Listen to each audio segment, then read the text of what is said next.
Alright, so, things that are due week 1. Again, in the week 1 folder on your Drexel Learn. So, there is the weekly assignment, which is basically make a looping animation. So essentially you need 5 moving objects and a relevant environment around them. Alright, so actually, backtracking. I've tried to set up the assignments in a way that is as clear as possible what I'm expecting. It'll usually just be like a really quick blurb about what the assignment is, specific requirements for this assignment, miscellaneous suggestions to earn more points, other random notes that I might have, and then how a sort of point breakdown of what I'm looking for to A, make it obvious what I'm grading on, and B, show you kind of how to prioritize your time, maybe in terms of what you focus on for each assignment.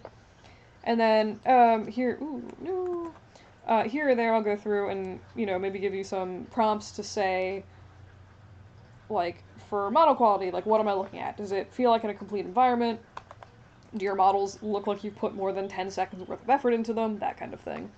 So this is not, like, the only stuff I'm looking for, it's just some of the things to help you get an idea of maybe what I'd be looking for in that particular aspect of the assignment. So animation quality is usually about half of the points for the weekly assignment, and then texturing, modeling, etc. are the other chunk of those points. And then for what to submit, most of the weekly assignments are just going to be, I only need a video, I don't care if you, I don't want your my files, I don't need them. If you have specific questions, you're welcome to submit them, I guess, but I'm not requiring them. And then, as per the standard formatting guidelines, is, again, I linked it to the specific document, but it's that little thing I pulled up in the learn/syllabus review video. Basically just saying, all of your videos should be full HD, and here's the formatting and file size, all that stuff. For file size, I'm a little flexible on it. I usually am just kind of try to keep it under, 120 megs. Mostly just because, A, it takes forever to download if you make giant files, and you reach a threshold, especially around a gigabyte, where Blackboard Learn is I refuse to take these, or it takes 3 hours to upload, and then your upload is late, and then I dock you points because you didn't compress your videos, etc. So I did use Media Encoder to compress your files. It's going to make everything significantly smaller in size and just kind of make everything smoother and easier to deal with. Apart from that, I haven't really included anything in here. This just usually will be specific things that I will take off points for, apart from just formatting and stuff like that. So that's how I've laid out pretty much all of the assignments. Hopefully that makes sense. Back onto the specific assignments, or the specific guidelines for this week's assignment. Hooray. This is what happens when I do weird off-the-cuff videos. Alright, so you are going to make a looping animation with, again, 5 moving objects and a relevant environment around them. It needs to be, at minimum, 10 seconds long, and you need 5 individually animated, separate objects in your scene. So I'm saying, one, when I say separate, individually animated, I mean, one object with a bunch of stuff parented to it, is gonna count as a single object. So if you have, a car with 4 wheels, technically it's 5 objects, I'm counting it as 1 object. If you have, a plane with a banner behind it, technically it's 2 or more objects, I'm still counting it as 1 object. If you have any questions before you start animating about if something would count as, multiple objects, just let me know. If you do something super, super crazy, you make a whole, one of those, little posable wooden art dolls, and you do, the entire doll and animate the entire thing, I might be inclined to make an exception. But again, please ask me if you have any questions. Just as a baseline, assume that if it's, multiple, sort of one object, like a car made up of multiple objects, it's counting as one piece, unless you get previous approval to do otherwise.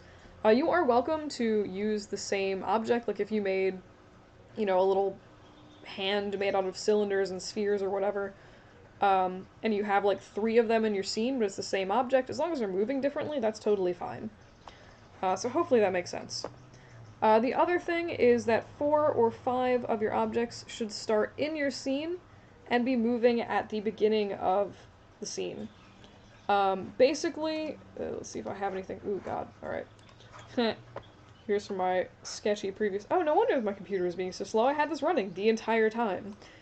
So basically, that means that you would have something kind of like this where, you know, you can't really tell. Like, if I cover the time slider, you can't really tell where this starts and ends.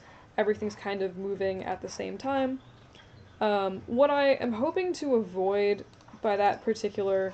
And you could also have something like, what if I just sort of throw this in here and make it green, and I'm just gonna make this sort of shrink smaller. Ooh, smaller. Smaller. In the middle of the animation. Basically what I'm trying to avoid is something where it's incredibly obvious where your animation starts looping. So that would be something perhaps like, not the ground plane. No. Ah, right. Haha. Something perhaps like this, where everything is like starting off of the screen and then going back into screen, and it's like really, really, really obvious where your animation loops because nothing's on the screen at the same time. So it would be super easy to sort of, this loops terribly because I did a bad thing, but basically, like, it's really easy to make a loop if nothing is moving or nothing is on screen. The goal is to make sure that you can line up animation so that it can transition seamlessly between the beginning and end of your animation, if that makes sense. Hopefully it does. If you have questions, again, don't hesitate to email me. Alright. Yes, good. Apart from that, just random note, when you're doing a looping animation, you do not need to render either the first or the last frame of the animation because they should look exactly the same. So if you render them, it's basically going to be like 2 of the same frame, which is going to make like a weird blip in your animation. So if you did an animation that's 100 frames long, so frame 1 to 100, you would only need to render frame 1 to 99. Weird technical note. Apart from that, if you're looking for ways to earn more points, make a complete feeling environment. It doesn't need to be super fancy. You can add some little, like, card grass tufts if you're doing an outdoor environment, like that kind of thing. Again, it doesn't need to be super fancy. I will link in the description, if I can find them, the recording of the class lecture where I went over cards, and then one where I went over MASH, which is good for, like, populating objects and stuff like that. And, like, other stuff, do something nice with your lighting. At a minimum, I need to be able to see stuff in your scene, and if you are using a dome light, I have no issues with these, put a HDRI on them. If you don't, like, you can literally just go on a website like HDRI Haven, or any other similar site, and download HDRIs. I do not want to see unmapped dome lights in your scenes. They make everything look really, really, really ugly. Like, this is actually rendered out that animation for another tutorial video thing, which hopefully you watched, or will watch. But this is just an unmapped dome light, and everything is super flat looking, and it looks terrible, and there's, like, no shadows on anything, pretty much, because of the way the dome lights behave, and they're just really gross and flat, and not great looking.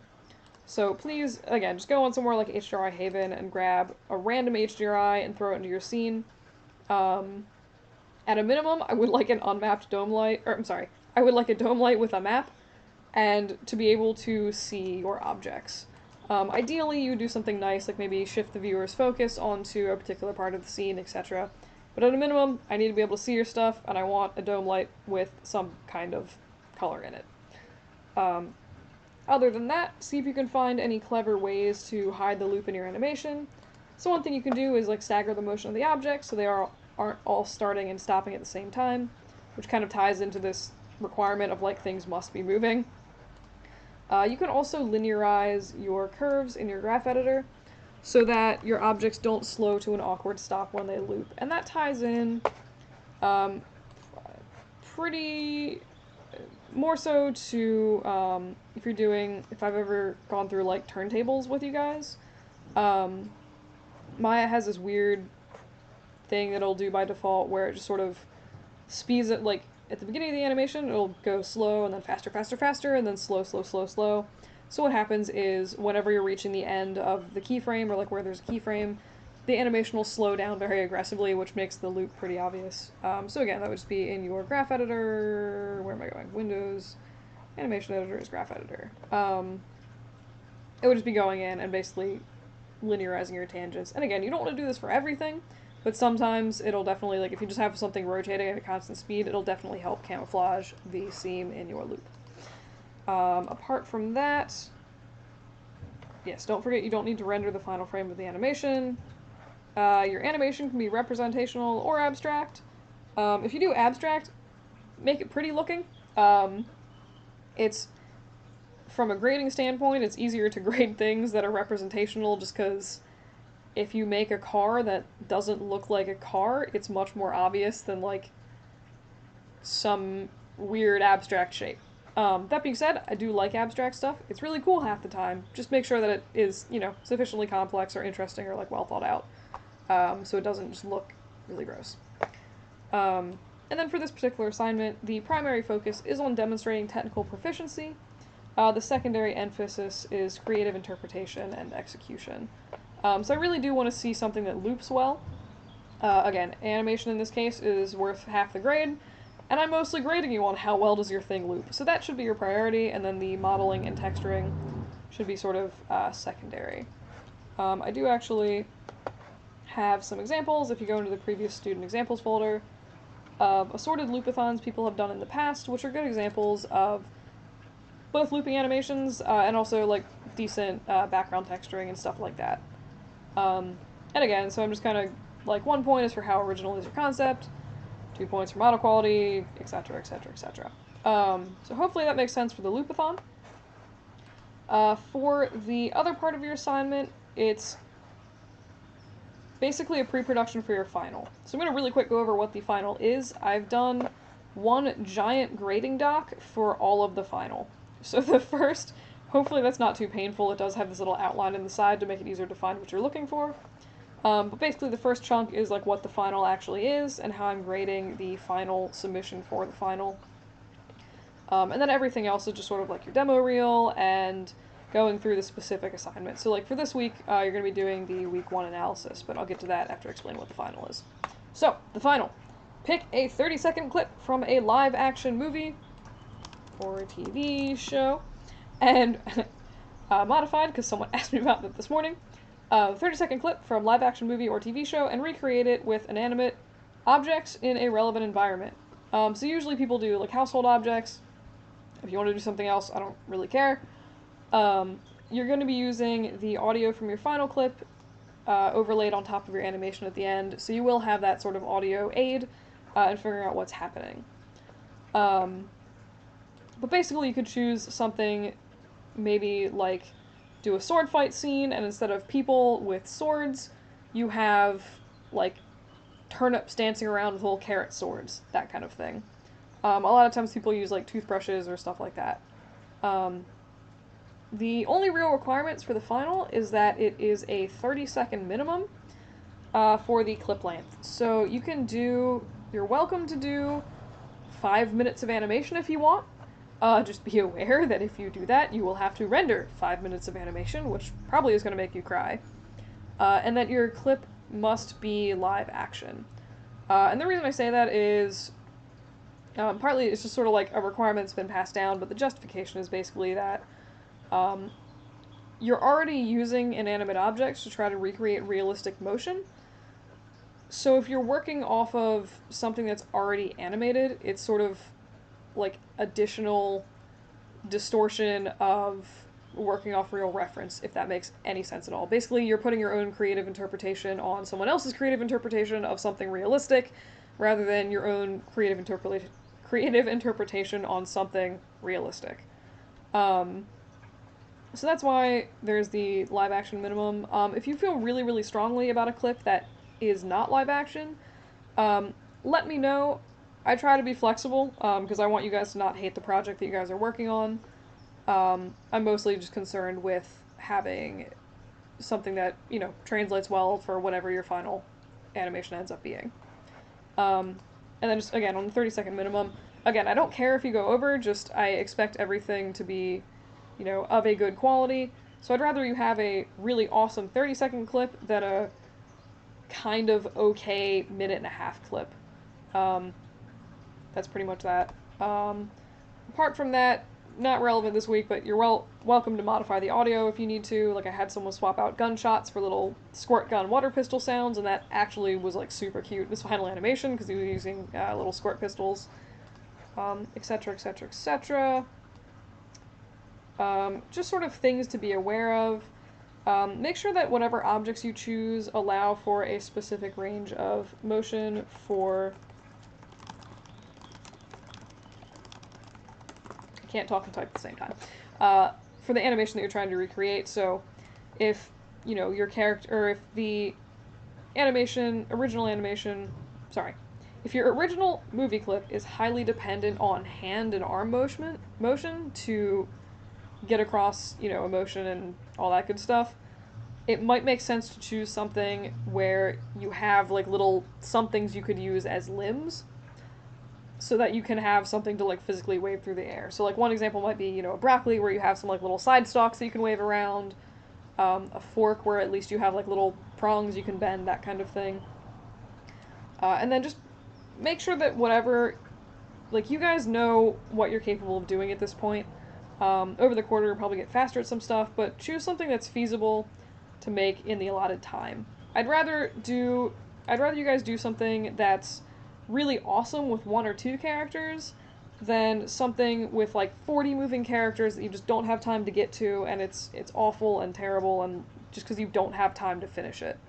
And again, that's kind of up to you. I personally really like pushing myself, and at the end of this, I will show you my awful, awful final, where I tried to bite off a bit more than I can chew, and I was like, I'm gonna, instead of using household objects, what if I make a whole character and rig it and put, like, end-cloth clothes on it and do hair? And I'm like, that seems completely reasonable. And I also did a minute-and-a-half long animation instead of 30 seconds, and I ended up with just, like, a naked character wandering around in a poorly timed animation. So, yeah. Don't be that person that hands in, like, a weird half-finished character that ends up being naked. Anyway...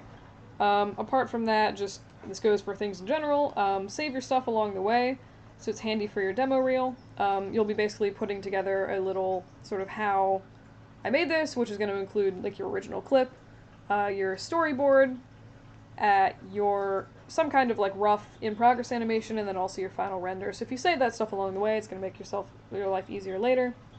You're welcome to rig your characters, stuff might break, give yourself extra time to do it, etc. That's pretty much what your final is. And I've actually kind of set things up in a way where the actual final submission for the actual, like, final thing you're looking at week 11 is 10 points, 10% of your grade.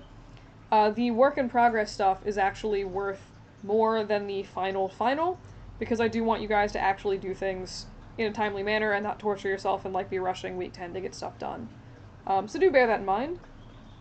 Blah blah blah, good stuff. Here's breakdown for the demo reel if you need it. And then what's due this week? Select 2 possible scenes for your final and write a quick pitch for what you want to do with it. When I say quick pitch, I'm mostly looking for, like, answer these bullet point questions. It doesn't need to be, like, a long formal paragraph written out thing. I mostly just want to see that you guys are actually thinking about it and, like, how you might recreate stuff. But requirements for this: 2 videos of different clips you might want to use for your final. List the clip that you prefer, and I'll favor that when giving feedback on your assignment. And then for each clip, briefly address what attracted you to the clip. Is it just from a movie that you're, really, really into, etc. Just, like, quick pitch of some objects you might consider for your main characters and the environment and why you like these. Again, I'm doing broccoli because I need something with arms, that kind of thing. And then just any challenges you expect from the clip, other concerns with, like, the models themselves. So, example with the clip would be, there's a lot of explosions, and I've never worked with explosions before. Or, like, I have someone breaking through a window, and I don't know how to do broken windows. So that kind of stuff is, like, definitely good to be aware of up front rather than previously, because if it comes down to it, like the explosions or that broken glass, if that's really crucial to your scene, and you're not sure how to recreate that, and I'm kind of like not sure where to help you with that, might be something where it would make sense to choose the other scene just kind of so you can focus on the animation rather than troubleshooting, learning like Houdini or like how to break objects apart. Hopefully that makes sense. Apart from that, again, you don't need paragraphs. Just super quick, you answer the questions. And then just be aware that choosing clips without a lot of movement might be harder to render if your characters don't have faces. I'll show you some examples of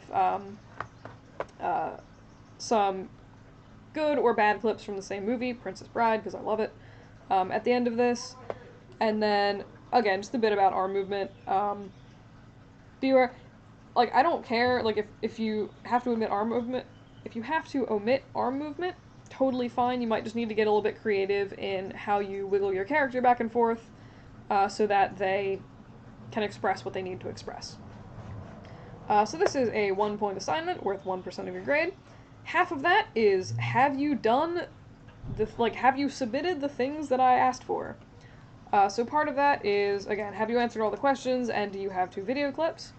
Apart from that, I'm just looking for sort of creativity of ideas, and, you know, how thoughtful it seems like your object choices and that kind of thing are. And then here's an example of, oh wait, sorry. So what to submit, 2 video clips. Please cut down the video clips to the parts you want to use. Don't send me like a 5-minute video and be like, I want to use the sections from I want to use like the part that's 1 minute and 30 seconds to 2 minutes and 10 seconds.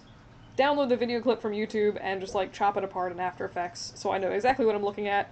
It's going to make my life way easier. It's going to make your life easier in the future with audio. Take my word for that. I didn't cut a clip down before, and I lost a lot of points on it for my final because my audio didn't sync up because everything ran late.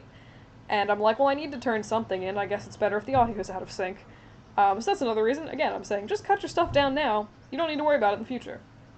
And then, please do compress your videos, but I'm not holding you to the full HD images since you're probably grabbing half the stuff on YouTube, and I don't know what on earth quality is available there.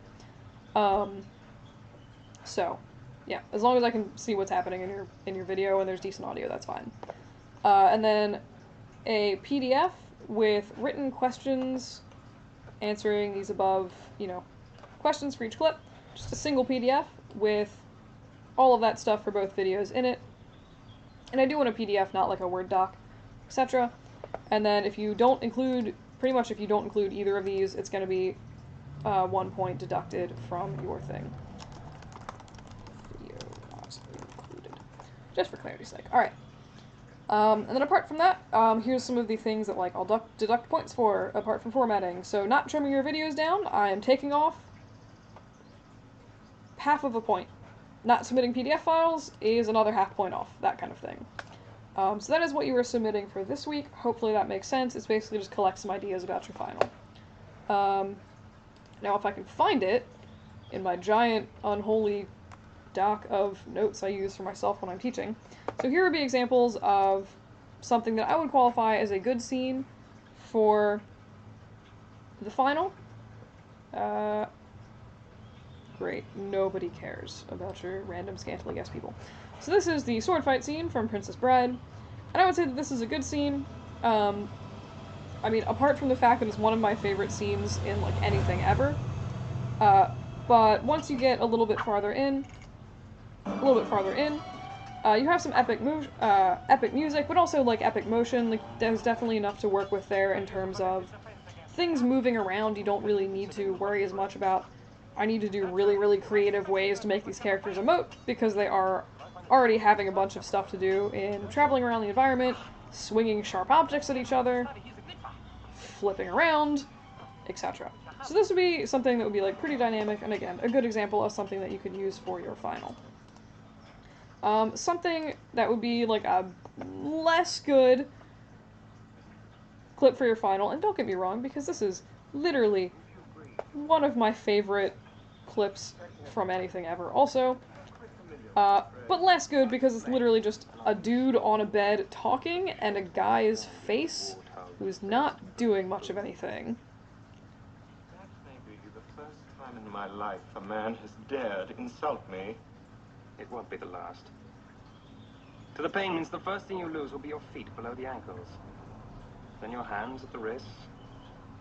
Next, your nose. And then my tongue, I suppose. I killed you too quickly the last time. A mistake I don't mean to duplicate tonight. I wasn't finished. The next thing you lose will be your left eye, followed by your right. And then my ears, I understand. Let's get on with it. Wrong! Your ears you keep, and I'll tell you why. So that every shriek of every child at seeing your hideousness will be yours to cherish. Every babe that weeps at your approach, every woman who cries out, "Dear God, what is that thing?" will echo in your perfect ears. That. Alright, so you get the point. I'm sorry, I love this clip. But yeah, great clip. I love the dialogue. I love the voice acting. Pretty much there's no movement in this clip, so it'd be really, really hard to recreate this. You would have to get incredibly creative about how you moved your characters around to sort of make something visually interesting happen. That also sort of makes sense and communicates clear emotion, etc. So basically, you're kind of going to be remaking VeggieTales for your clip. So once this stupid ad stops, you will be doing something kind of like shoot for something kind of like this, but with nicer rendering because it's not the 90s. And you won't have faces on your characters, but like even, you know, sort of the silly lights coming down, the way the characters are moving, like how they're spinning, the squash and stretch that is on Larry Boy here, all that stuff is like really good examples of sort of like emoting, how he's, you know, spinning around. It's really, really obvious that he's dancing, even if he wasn't necessarily wearing, or like if he didn't have a face. So hopefully that makes sense. That's pretty much all I got for you for the assignments this week. And at this point, I'm just going to find my silly final and show you guys that if you are interested. Otherwise, feel free to punk out. I'll find it eventually. Somewhere. There we go. I can never find my stuff on video, ever. Alright, so this is my very, very awful Animation 1 final. And we actually didn't need to recreate a clip when we took this, so it was just sort of like make a storyboard and do a thing. So I made my dorm room, and this weird, deeply uncomfortable naked character with like ginormous hands. And I didn't know about play blasting, so I just sort of winged all of the timing for this animation, which is why a lot of it feels really slow and awkward. And yeah, I just like didn't have time. The rig actually didn't explode too badly, but I just like didn't have time to do hair or clothes, so I have a weird naked person making an omelet. So again, don't be that person. The pepper, in case anyone's curious, I have like 8 versions of this that are modeled as being sliced up, and then I just sort of, as the knife obscures it, I hid one and then unhid another one, and that's how I made them look like they were being cut. It's just super creepy every time I watch it. Like, I just don't even understand why. It's just weird. But yeah, so, I don't know, usually people get a chuckle out of this, but, that's my final for this class when I took it. Other weird note that I just thought of, everyone always asks, like, do you care if I put guns in my stuff, or, like, if my scene is a gunfight? I don't really care. Personally, it doesn't bother me. Do just be aware that don't do anything like NSFW or, like, not safe for work with, like, weird naked people in it or anything like that. But also, like, I don't care. Just be aware that Drexel might not throw it in the reel if it is super graphic or something. Like in this one, I have someone literally murdering a person, cutting off their arm, and roasting it on a campfire. Even if this is my motion capture final, even if this was, like, super well animated, which it's not, there's no way Drexel's putting this in the reel. Like, that would be insane. So, yeah, that's my thing on that. I really don't care. Just be aware that it might not be great for, like, you know, public display, and it might not be shown, even if it's a really, really high quality thing. So, that is a very long bit on animations and such. See you guys.